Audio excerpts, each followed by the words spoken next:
સુરતના નાસીનગર ડિમોલિશનનો જે મામલો છે, મહાનગરપાલિકાના કમિશનર એન નાગરાજને દિલ્હીનું તેડું છે।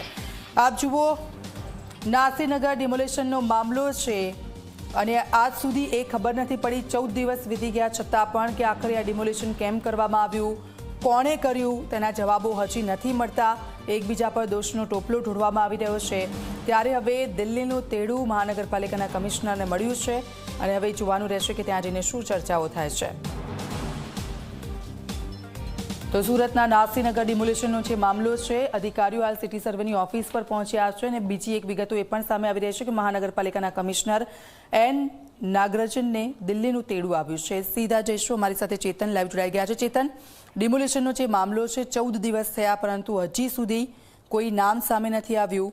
ડિમોલિશન કેમ કરવામાં આવ્યું એ પણ ખબર નથી પડી અને આ બધાની વચ્ચે હવે મહાનગરપાલિકાના કમિશનર છે, તેમને દિલ્હી ખાતે બોલાવવામાં આવ્યા છે। શું વિગતો તેને લઈને?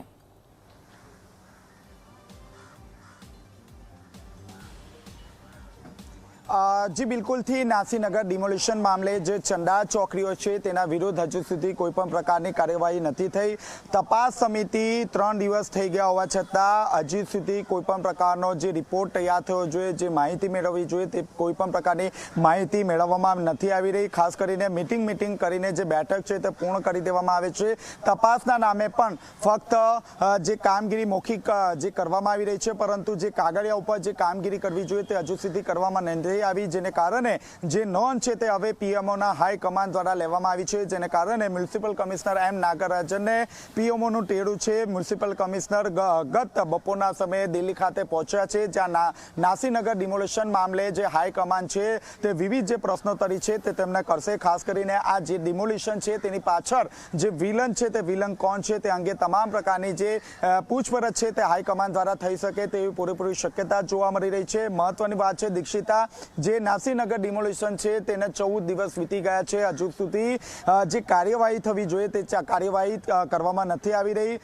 જે સુજલ પ્રજાપતિ છે, જનક છે, એસઓજીના ડીસીપી નકુમ છે અને પીઆઈ સોનારા છે, આ તમામે તમામ જે અધિકારીઓ છે સ્પોટ પર હાજર હતા। તેમનો વિડીયો છે, સીસીટીવી ફૂટેજ છે, તેમ છતાં 14 દિવસ વીતી ગયા હોવા છતાં તેમની સામે કાર્યવાહી નથી કરવામાં આવી રહી। જે રીતે લોકરોષ જોવા મળી રહ્યો છે, ગત રોજ પણ તુષાર ચૌધરી સહિતના જે કોંગ્રેસના જે ટોચના જે નેતાઓ છે તેમને ધરના પ્રદર્શન કરવામાં આવ્યા છે। આગામી સમયમાં જે કોંગ્રેસ છે તે કોંગ્રેસ રાહુલ ગાંધીને પણ નાસીનગર બોલાવે તેવી પૂરેપૂરી શક્યતા જોવા મળી રહી છે। જે રીતે આ મેસેજ વાયરલ થયા છે ત્યારબાદ જે પીએમઓ છે તે પીએમઓ દ્વારા તાત્કાલિક ધોરણે જે મ્યુનિસિપલ કમિશનર છે તેને દિલ્હી તેડવામાં આવ્યા છે। દિલ્હી ખાતે જે નાસીનગરનો જે મુદ્દો છે તે મુદ્દાને લઈને તેમની સાથે વાટાઘાટો થઈ શકે છે। અને દીક્ષિતા, સૌથી મહત્વની વાત કહી શકાય, આ સાંજ સુધી અથવા તો કાલે જે જવાબદાર જે અધિકારીઓ છે તેના વિરુદ્ધ પણ કાયદેસરની કાર્યવાહી થાય તેવી પૂરેપૂરી શક્યતા જોવા મળી રહી છે। પરંતુ જે એસઓજીના ડીસીપી નકુમ અને જે પીઆઈ સોનારા છે તેના વિરુદ્ધ ક્યારે કાર્યવાહી થશે તેના પર અનેક સવાલો ઉભા થયા છે। કારણ કે જ્યારે ડિમોલિશનની કામગીરી કરવામાં આવી રહી હતી ત્યારે સ્થાનિક ડીસીપી હાજર ન હતા, પરંતુ એસઓજીના ડીસીપી નકુમ ત્યાં હાજર હતા। એટલે કે એવો આક્ષેપ કરવામાં આવી રહ્યો છે કે બિલ્ડરના ખોળે જે ડીસીપી નકુમ છે તે પોતે બેસી ગયા હતા અને પૈસાનો જે વહીવટ છે તે વહીવટને લઈને તેઓ પોતે ત્યાં પહોંચ્યા હતા, બંદોબસ્તમાં જોતરાયા હતા। ત્યારે ખાસ કરીને હવે પીએમઓમાં મ્યુનિસિપલ કમિશનર કયા પ્રકારની રજૂઆત કરે છે, કયા પ્રકારની વાટાઘાટો કરે છે, આ વાટાઘાટો બાદ આજે અથવા તો આવતીકાલે મહત્વનો જે નિર્ણય છે તે લઈ શકે તેવી પૂરેપૂરી શક્યતા જોવા મળી રહી છે। જી બિલકુલ, આભાર ચેતન, આપની પાસેથી અપડેટ્સ લેતા રહીશું। તો